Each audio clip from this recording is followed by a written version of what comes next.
Pozdrav svima, danas smo u kreativ modu. Pokazat ću vam danas šta sam ja to napravio u Minecraftu. Ja sam vam rekao u preživljavanju da sam ja majstor za kreativ mod. Sada ću vam prvo pokazati, evo ovo, šta vidite ovdje. Ovo je jedan moj izum, to jest hotel koji sam ja napravio. To čak ni neko od mojih drugara nije vidio.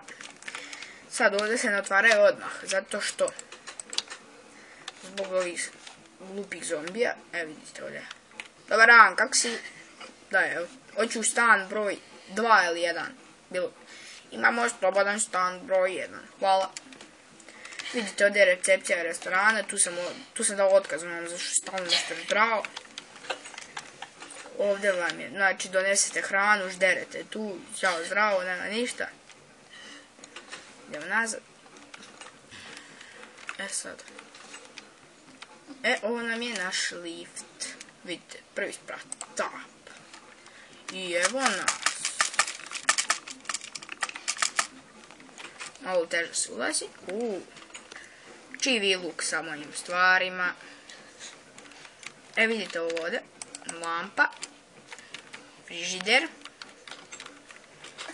Soba za dvoje. Ovdje treba da stavim kovčeg.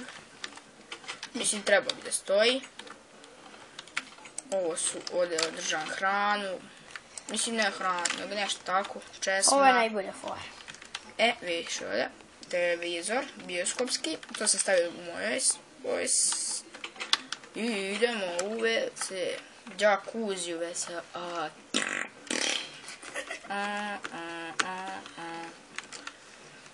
Šta nam je ovdje?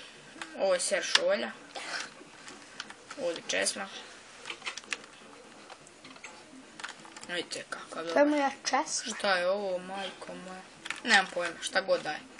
Nije važno. I takav vam je svaki sljedeći sprat, evo vidite. Prvi, drugi, treći. Imamo 4 nivoa. Imamo dole. Mogu vam čak pokazati u jednom kako se pravi ovaj lift. Od pola od mojih prijatelja i njih ne zna kako se to pravi. Evo vidite, tamo sam započeo.